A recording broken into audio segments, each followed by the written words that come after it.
For many decades, and perhaps even centuries, many visitors to Jordan's beautiful Petra have felt that there was something not quite right about the ruins of this lost city.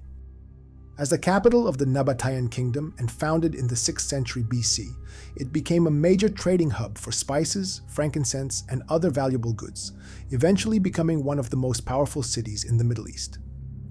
However, since its population essentially vanished, it's since become home to several mysterious and unexplained anomalous occurrences.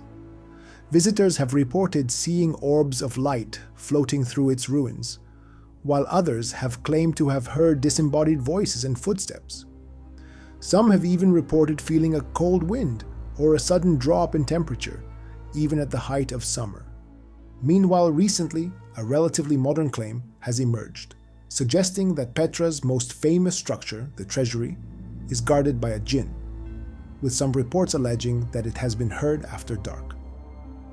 Although skeptics attribute Petra's anomalous occurrences to wind patterns, acoustics, and tricks of the mind, paranormal investigators claim to have officially documented contact with inexplicable lights and electronic voice phenomena. Hence, why some locals point to the mysterious cubic monuments known as jinn blocks within its ruins as being placed there to ward off spirits. But the question no one asks is why Petra, in particular, is so haunted. While such locations are said to attract paranormal entities seeking isolation from humans, what if the answer has nothing to do with the ruins themselves, but with the people who built them? Although it's largely accepted that the Nabateans were a northern people, according to some historians and linguistic clues, they may have originated far to the south, in ancient Yemen, an area that academics and historians confirm has a far richer folkloric legacy. Could it be that the Nabateans brought with them to the north something far older than even them? Something unseen, something that didn't just follow them, but ultimately wiped them from existence.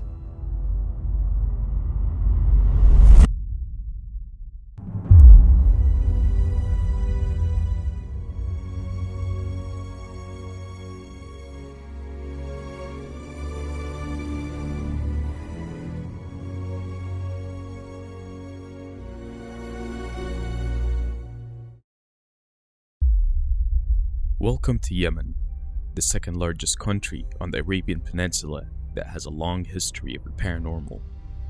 Bordering Saudi Arabia, Oman, and the Red Sea, its supernatural legacy not only includes in the reign of the Queen of Sheba and the Lost Ark, but also a folklore concerning giants and a variety of anomalous entities that blur the line between human and horror. Entities that not only exist in the ancient past, but are still encountered in the modern day. In early 1953, a sudden series of increasingly bizarre events began to disturb a quiet and peaceful village in the heart of the country. What at first merely seemed like an instance of a classical haunting of a family's home escalated to the point that the entire village was in one way or another impacted by the phenomena, not only forcing the police to become involved, but also the country's Secretary of State.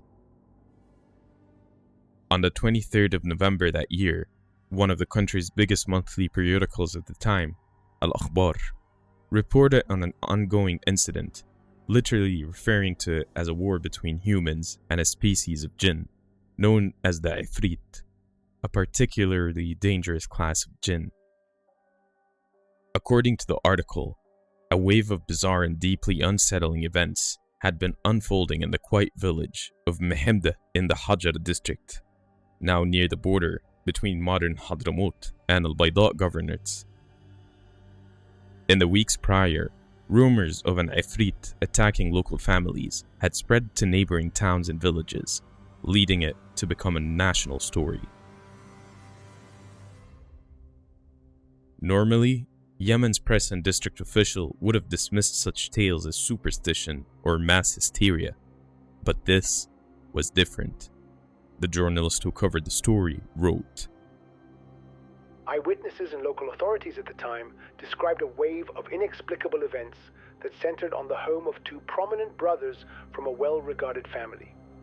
According to multiple accounts, the disturbances were physical and highly destructive. The creature, said to have emerged from a jar, appeared intent on driving the family from their home. Stones, fire, and excrement were reportedly hurled at the household, not with the objective of merely taking ownership of the residence for itself, as is typically understood to be the cause of such hauntings, but rather to completely remove the family from their mansion, where they had been living for years. And unlike most hauntings spoken about in local and regional lore, since the entire village came to the defense of the family, this jinn appeared to be operating differently, executing a plan that seemed strategic, tactical, and precise, as if it was a well-orchestrated campaign. Witnesses claimed the entity, sometimes manifesting in a humanoid form, mocked its pursuers with what were described as strange dances at the thresholds of rooms before vanishing again into the unseen, with some men who confronted the entity being wounded to the point of blood loss. In addition to the spontaneous manifestations of stones being hurled at the property, household items such as jewelry, garments, and utensils were reportedly thrown from windows and rooftops, while food and drink were found to be contaminated with filth. The family, having failed to stop the attacks, ultimately fled the home, prompting regional authorities to become involved. A meeting was convened, attended by a government representative, a local police lieutenant, and concerned villagers. Together, they filed an official complaint in hopes of resolving what many viewed as a crisis. Yet the disturbances reportedly continued, but now with an additional manifestation of an auditory phenomena, wherein some of the villagers began to hear a mocking phantom laughter within the area, and a vast increase in the volume of falling stones manifesting in and around the property, so much so they fell as if it were petrified rain.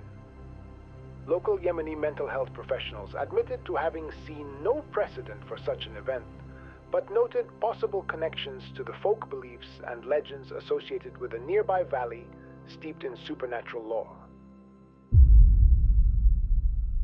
Now, while many Yemenis outside the district, especially today, would dismiss this as an urban legend without knowing all the facts, reports didn't stop with that article. Foreign observers from the Gulf, Russia, and Australia have for decades been collecting similar testimonies from across the country. These weren't isolated hauntings, but symptoms of a larger anomaly spanning thousands of years. It would seem that Hadramaut is perhaps ground zero to not only a string of unexplained phenomena in Yemen, but also may hold the key to the disappearance of an entire technologically advanced ancient civilization due to that same phenomena. That civilization being the Nabateans. In late 2023, a strange case out of Yemen's Shibwa Governorate made the region's headlines. A young officer recently deployed to the area reportedly ended the life of a man who, according to local accounts, was possessed by a jinn. The incident, it was said, didn't just end a human life, but also that of a jinn. When the officer returned home, he began displaying disturbing behavior, including talking unintelligibly and drifting in and out of awareness. His family, fearing possession, sought help from a local spiritual healer, who claimed the father of the slain jinn had now inhabited the young man's body. What followed was something few could have imagined: the formation of a Djinn Court. The jinn have their own judiciary. Details on how the system is organized are elusive, but we know of its existence because of accounts that have reached us of humans being brought before such courts on matters of law. Humans may come into contact with the Djinn courts by killing jinn or committing other serious crimes against them. The most common stories about Djinn courts dating back to the time of the Prophet ﷺ and perhaps even earlier involve cases in which a jinn has taken the form of a snake and a human killed, not realizing it is a jinn. In such cases, the human may be abducted and put on trial in a Djinn Court.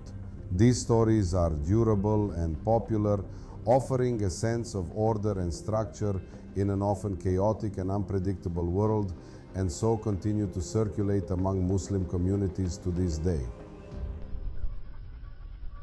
According to a leaked voice notes that went viral across Arab social media, a trial was held inside the soldier's home with the father of the jinn demanding compensation, either blood money or the symbolic surrender of the weapon used in the incident. Of course, when the story hit the Gulf's headlines, many dismissed it as nonsense. However, some still took it very seriously, as it was a reminder that ancient beliefs about jinn, tribal vengeance, and unseen laws are still alive, and are an example that both species have the ability to harm each other, even accidentally. In the Yemeni port city of Aden, along the mountain pass known locally as Aqaba, a series of anomalous events have been reported for decades. Before the mid-1800s, this narrow road was little more than a rugged trail linking Crater, the historical heart of Aden, to the emerging colonial port of Al-Ma'la. But as colonial influence grew, so did local stories, including the manifestation of an anomaly that often took form of a beautiful woman with a donkey's leg. In 1962, during British rule, a group of newly recruited Yemeni officers were stationed at a villa in the armed police camp. But before their arrival, it had sat empty for years for a good reason. Here, an 18-year-old officer on duty recalled a disturbing event. One night, the camp cook burst into his office, clutching his bedding and shaking with fear. He claimed the kitchen lights turned on by themselves and water ran without explanation. The officer dismissed it until he saw the mess. The kitchen was completely turned upside down. Eventually, the officer asked a senior trainer about the villa, where he learned that in 1950, an Indian officer had accidentally taken the life of his young wife while cleaning his weapon. He resigned shortly after.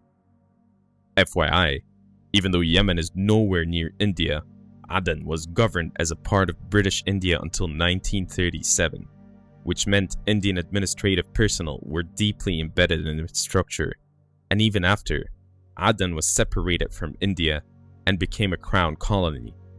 Many Indian-born nationals remained for years to come.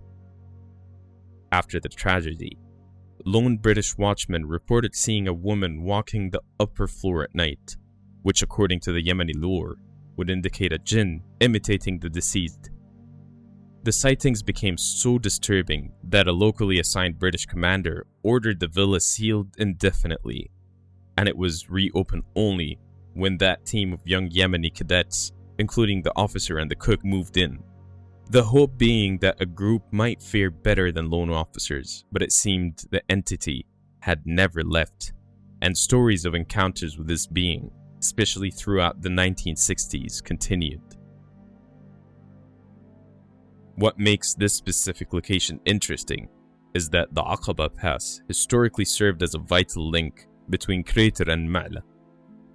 Ancient Yemeni texts claim it dates back to the era of Shaddad ibn Ad, the legendary king, who, according to apocryphal Islamic sources, turned Aden into a prison city.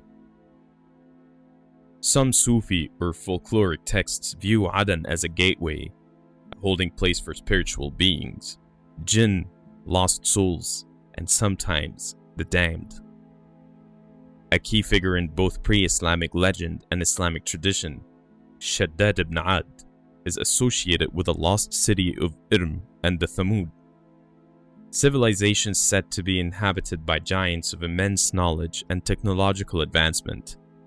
Some Islamic scholars even argue that these tribes were closely connected to the jinn, not just spiritually, but biologically. These weren't just intelligent tribes. They were civilizations that some say rivaled or even surpassed ancient Egypt and Sumer. Yet, according to Islamic belief, they were wiped almost entirely from human memory. A fate that some fringe theorists argue also befall their possible descendants, the Nabateans.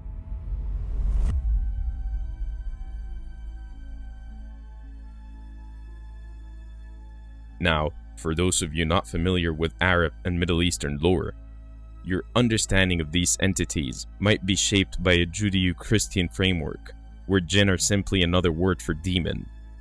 This is completely inaccurate. The jinn are a class of intelligent life forms that display the same set of emotional traits commonly attributed to humans. They can be good, bad, or indifferent. Since many jinn belong to clans, families, tribes, and even different religions, it's understood that these entities even have grievances amongst themselves, demonstrating that they have laws and a society that is as complex as humans. However, when it comes to humans themselves, most prefer to avoid contact, with a veil between our worlds easily facilitating that distance, hence why we believe many alleged jinn, ghost, or other spectral encounters are likely not real.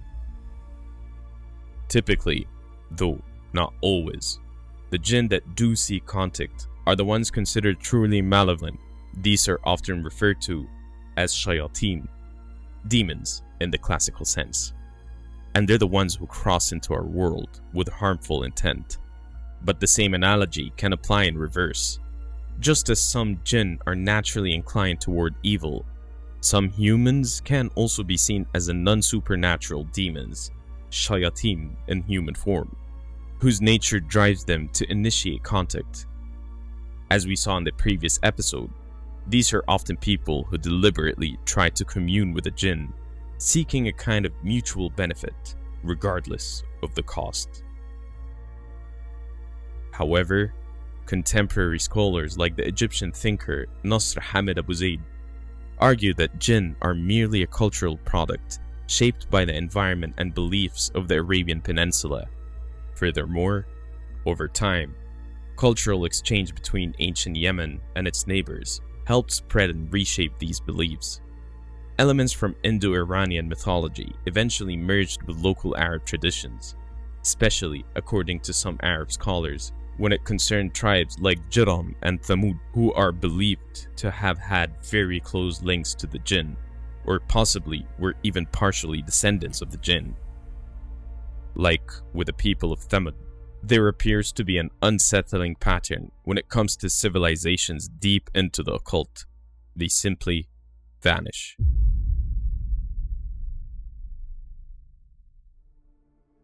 The Nabateans are remembered today for Petra and Jordan, but who they were, where they came from, and why they vanished remains one of Middle Eastern archaeology's greatest mysteries. Some researchers, like the Yemeni heritage writer Abu Rizq Muhammad, suggest their roots may lie in ancient Yemen, not just linguistically, but geographically. And while the Nabateans left behind temples and tombs in Petra, their spiritual origin may lie further south, along with the incense root that carried not only the frankincense and myrrh, but also beliefs including worship of jinn. These same beliefs, some say, clung to the coastal ports like Aden, where centuries later, in places like the haunted villa of 1962, anomalous event occurred.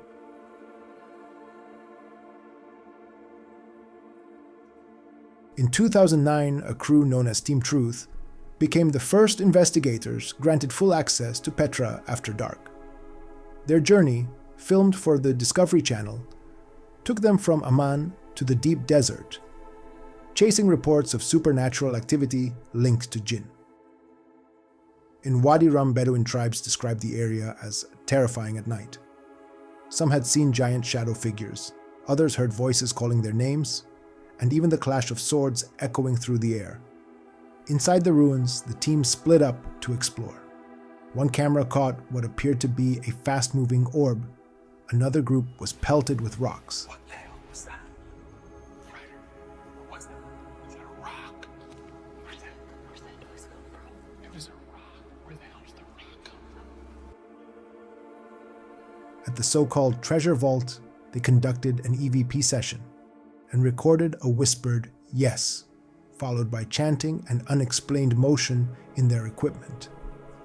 Back at base, one investigator spotted a figure in the shadows, then found nothing. She waited alone until the sound of a nearby animal forced her to retreat. Later, ghost hunters reviewed the footage. The orb was dismissed as a bug, but the voice, the chanting, and the physical disturbances, they couldn't explain. So was this all theatrics, exaggerated for their ghost hunting audience? Or could it have been real? Well, in addition to the team's alleged encounters, not only have local Jordanians familiar with the site told similar stories, but it would appear the ancient Arabs who came after the Nabateans were also aware of this location's unique extra-dimensional properties. Among these ruins are 3 massive structures known as Djinn blocks, towering square monuments carved from solid rock. 2 contain interior burial chambers. The third holds a grave atop its surface. While there's no proven link between the name and Nabatean deity worship, nor have there been any confirmed direct link between these artifacts and actual supernatural occurrences, some scholars refer to them as god blocks, since Nabatean gods were often represented as featureless stone masses, and if, as Muhammad Aburask suggests, the Nabateans did come from ancient Yemen, then what Team Truth found in Petra may not have started there, but followed them north and never left. In an earlier episode, a couple of years ago, we explored the fringe theory that the Nabateans may have built Petra for the godlike entities they worshipped, or perhaps even for giants they could have lived alongside, given the unusually tall doorways and archways carved into the rock. Therefore, their pagan worldview might have involved interactions with supernatural forces, such as jinn taking the form of their deities. As for the giants, while numerous clues hint at their existence, including references in cuneiform tablets unearthed in Syria in 1973, and verses in the Holy Quran, unfortunately, there is still no scholarly consensus confirming the existence of the giants of Ad and Thamud. That said, it's worth noting that both the so-called giants of Irem and the Nabateans appear to have originated from the same general region of Arabia, near the borders of Saudi Arabia, Oman, the United Arab Emirates, and Yemen, even if they belonged to entirely different eras. This brings us to As-Sabaiyun, an ancient South Arabian civilization based in modern-day Yemen, known for their inscriptions, temples, and supernatural traditions. If the Nabateans did originate further south, it's plausible they inherited fragments of the Sabaean spiritual lore, especially those tied to jinn and paranormal phenomena. Long before Petra existed, there were hints in Sabaeya inscriptions and pre-Islamic poetry of tribes that mingled with a large pantheon of non-human entities, while later, Islamic tradition dismissed these figures as lifeless idols. Others saw them as literal depiction of jinn, entities who may have once walked openly among men. Earlier, we mentioned how Irem and Thamud were possibly intimately connected to the jinn. According to both Islamic tradition and fringe archaeology, these weren't just myths, they were real civilizations buried under the sand after what appears to be an anomalous divine punishment, possibly triggered by idolatry, occult practices, or forbidden knowledge. Some fringe archaeologists argue that the Nabateans were not only descendants of Ad, but were gifted with occult knowledge, able to communicate with entities beyond our realm. And if, as we've seen, the jinn are capable of legal systems, punishment, and retaliation, what happens when a powerful tribe violates those laws? Could divine permission be granted to erase an entire civilization in response to a supernatural conflict? Others offer different frameworks. Paleocontact theorists, for example, often argue that jinn, extraterrestrial, and other anomalous entities may be one and the same, or at least intimately linked. In this view, ancient people misunderstood advanced technology as magic and alien beings as spirits or deities. While such theories remain speculative, one question lingers. Could the Nabateans have come into conflict with a force so unnatural, so alien, that it led to their destruction? Across the Arabian Peninsula, we find traces of unexplained architecture from the Naslat Rock in Saudi Arabia, split cleanly as if it's done by laser, to the colossal structure of Petra, whose scale hints they were made for literal giants. Mainstream archaeology still struggles to explain how such an advanced culture disappeared so thoroughly. While we admire their engineering, we know surprisingly little about their inner world, their beliefs, daily life, and what truly caused their collapse. Yes, it could have been conquest. The Romans viewed them as a threat. But if even a sliver of the Nabateans' anomalous legacy holds truth, whether Jinnic, technological, or alien, then Petra may not have been just a city of kings. It may have been a battlefield, one that used technology beyond our understanding. In the next episode, we are going to continue this discussion on lost civilizations, with the recent discovery of a sister site to Turkey's Göbekli Tepe, and why everyone from mainstream media to key figures in fringe social media are simply too afraid to admit what's really going on there, and why it could be far more terrifying than we can all imagine. Till then, inshallah, if you made it this far, be sure to like, make sure you're subscribed, leave a comment about the Yemen's jinn, giants, and their possible links to Petra. We'd also like to hear your own jinn or supernatural stories. See you in the next one.